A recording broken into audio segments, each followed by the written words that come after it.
Agora me diga uma coisa, e essa história de privatização dos Correios, o que você está achando disso? Isto é uma aberração. Faria foi na televisão falar. Isto é uma aberração dessas típicas desta quadra brasileira. Veja, quem está falando aqui é um homem que tem 40 anos de experiência na vida pública. Eu nunca me somei a essa esquerdinha boba, pouco lida, nessa coisa religiosa contra a privatização e a favor do estatismo. Não é assim. Eu, por exemplo, era a favor da privatização da telefonia. E sabia por quê.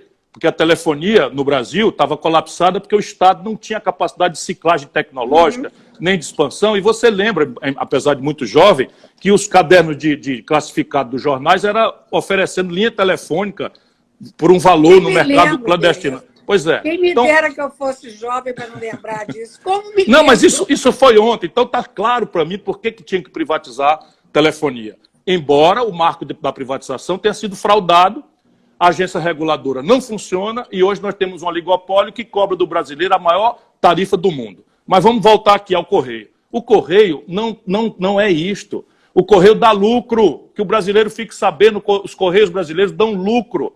Nos últimos anos, o Correio recolheu, nos últimos 2 anos, R$1 bilhão para os cofres do governo, que é o seu único acionista e controlador, porque ele é uma empresa pública. Os Correios fazem subsídio cruzado, que é uma coisa que quem conhece o Brasil precisa entender. O que é subsídio cruzado? Quando eu entrego encomenda no Rio de Janeiro, em São Paulo, eu cobro um pouquinho a mais desses setores de renda mais alta para que eu possa entregar lá em Ariquemes, em Rondônia, uma encomenda no mesmo prazo, com a mesma eficiência e dando prejuízo. Então, o que é que os militares fizeram? Fizeram essa estrutura de subsídio cruzado. Agora, o que é que estão fazendo no Brasil? Você sabia que o Paulo Guedes, privatista e tal, criou uma estatal, Ana? Eu vou te explicar por que o povo brasileiro não fica sabendo. Criou um estatal, sabe para quê? Para ficar com a massa falida da Infraero. Por quê? Porque a privatização deles é assim. Pega todos os aeroportos que dão lucro, privatiza e entrega para a iniciativa privada. Nada contra. Mas esse modelo fez o quê? Que 50 aeroportos que dão prejuízo ficassem com o governo sem o subsídio cruzado, em que eu entrava em Guarulhos, no aeroporto Franco Montoro, e eu pago uma taxa de embarque, que é um pouquinho a mais do que o custo de Guarulhos, para pagar o imposto, o aeroporto de Macapá, o aeroporto de Boa Vista, o aeroporto de Rio Branco, que são aeroportos relativamente deficitários, ou do grande interior do Brasil, Petrolina, né, no Pernambuco, onde tem uma base de fruticultura importante, que tem um trânsito, mas o aeroporto é deficitário. Então o que eles fizeram? Entregaram todos os aeroportos que dão lucro e deixaram os 50 aeroportos que dão prejuízo na conta do governo, na conta do povo. Resultado, o seu Paulo Guedes criou uma estatal. E isso é o que eles querem fazer com o Correio, mas eu tenho que acrescentar mais porque é um silêncio da grande mídia.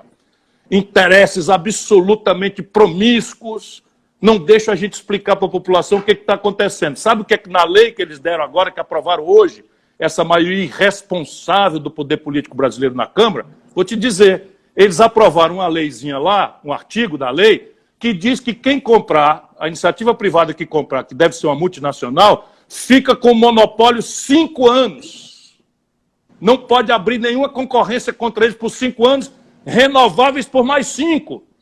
Ou seja, eles vão cobrar agora uma tarifa para ganhar dinheiro, que é a lógica da iniciativa privada, vão acabar o subsídio cruzado e vão desservir a todo o Brasil do interior e das periferias do mapa brasileiro, que não tem a rentabilidade daqui, e impunemente porque estarão garantidos com um monopólio posto na lei.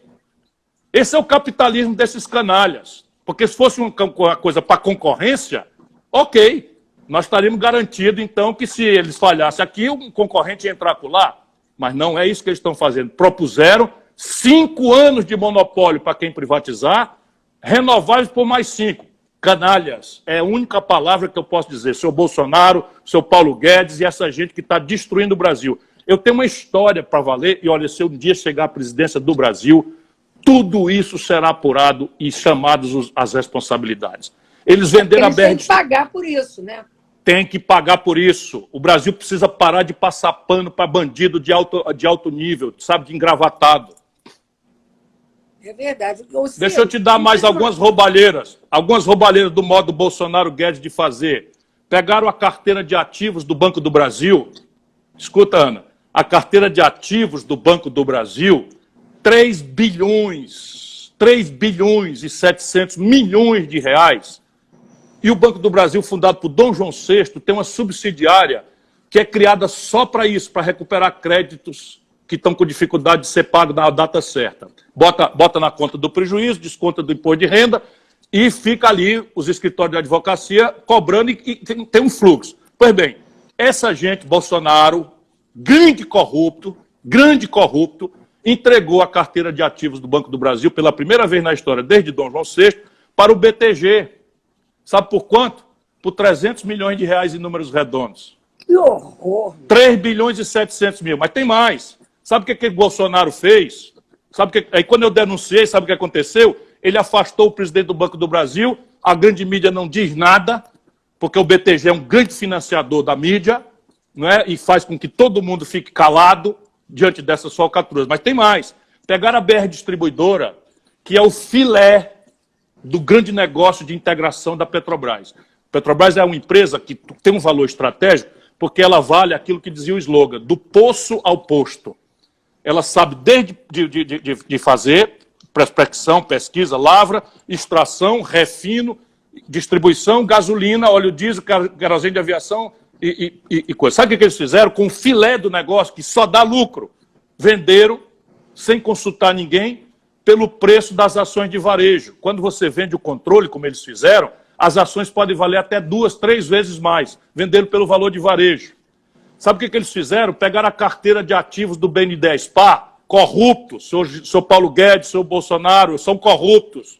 Pegaram a carteira de ativos do BNDES, que valia 18 bilhões de reais, venderam sem ninguém dizer uma linha para o mesmo BTG que tem feito os melhores negócios da praça desde que o Guedes está lá, e o Guedes foi fundador do BTG, isso não é coincidência. Venderam a carteira de ativos do BNDES, que valia 18 bilhões por 8 bilhões. Sabe o que foi de cambulhada nisso? A participação grande da nação, do Estado brasileiro, do povo brasileiro, na propriedade da Vale do Rio Doce. Porque o Fernando Henrique privatizou, mas deixou uma parte minoritária das ações, que vale literalmente ouro. Venderam por menos da metade do preço para um banco particular. E assim eu ia cansar o seu telespectador, o seu internauta, contando a história de como é que se está assaltando esse país. Lula, uma palavrinha, pelo amor de Deus, contra essas coisas, não diz nada. Por quê? Porque está comprometido com a mesma gente. Por quê? Porque não pode falar de corrupção, porque quando esteve no poder, corrompeu-se e corrompeu a nação brasileira no centro do seu modelo de poder. No Brasil, o sistema tributário só cobra imposto da classe média e do pobre. Não cobra nada dos super ricos. É o maior paraíso fiscal para os super ricos do mundo. E eu coloco isso em debate... Outro dia eu vi um post da querida Nelita Leclerc, que está morando em Portugal, uma das ex-mulheres do Vinícius, que é uma mulher rica, e bem, enfim, o marido dela era muito rico, mas ela fez um post horrorizada, porque leu, e agora até mostrou, eu é que não guardei burramente, que nesse período da pandemia, o número de trilhardários subiu, e subiu escandalosamente. No Brasil, nós tínhamos 42 bilionários na lista da Forbes, e no ano da pandemia entraram mais 14 bilionários. Basicamente, deram esse salto de fortuna com dinheiro público. De novo, ninguém conta essa história, mas o Banco Central brasileiro tirou do seu caixa, ou seja, dinheiro público, 1 trilhão com T de tapioca, e entregou para os bancos, no pretexto não regulamentado de que os bancos iam expandir a oferta de crédito para ajudar as populações e as empresas a superar o constrangimento de faturamento imposto pelo isolamento social, essas coisas todas. Sabe o que eles fizeram com esse montanha de dinheiro? Empossaram todo no caixa deles mesmos e emprestaram para o próprio governo a juros mais altos do mundo. Por isso que fica bilionário. E quando acaba de ganhar, tem os maiores lucros da história. Olha, Ana, os maiores lucros do mundo em sistema financeiro são do Brasil, em plena pandemia, em plena depressão econômica, 10 anos sem crescer, e quando a gente paga, eles sacam esses lucros e dividendos, eles não pagam um centavo de imposto. Eu cobrava imposto de renda sobre lucros e dividendos, o Lula acabou junto com o Fernando Henrique. Percebe? E essa é a lambança, e fica com papo furado de esquerda. Esse é o crime perfeito que o lulopetismo cometeu. Faz o serviço sujo dos super ricos e anestesia a população com propaganda, com a cor vermelha, com a retórica de esquerda e fazendo o jogo sujo dos super ricos. É concreto. Deixa eu dizer de novo para vocês. 5 pessoas no Brasil, 5, os dedos de uma mão. Ô Lula, 5 pessoas no fim do teu período acumulam a renda que os 100 milhões de brasileiros mais pobres têm para se virar. 4 eleições depois, Ana. E esse é esse que se oferece agora, pensando que nós somos todo um bando de abestado, né? Pensando que nós somos todos um bando de gente com amnésia, que não lembramos de nada. Não lembramos que o Palocci... Nós somos todos comunistas, eu sempre brinco aqui. Eu digo, porque quando a gente não é Bolsonaro, é comunista. Né? Isso é papo de comunista. Eu tenho acesso de risco com isso. É isso. Sorrindo. Porque a gente tem que olhar para esse país. Não é possível. Tem que olhar para a situação social, para tudo que esse povo vem passando. Pois olha, agora vai ter uma contradição. O Bolsonaro está raspando o fundo do tacho aí para aumentar 50% o valor do Bolsa Família na véspera da eleição. Ou seja, o Bolsonaro agora vai se apresentar como 50% melhor do que o Lula. Veja onde nós chegamos. Veja onde nós chegamos. Isso é o esquerdismo do Lula.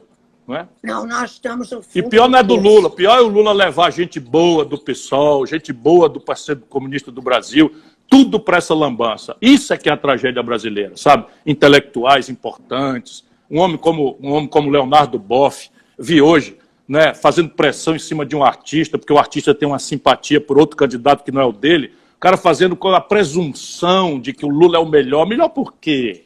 Melhor do que o Bolsonaro, até o Chico Rola Bosta é também.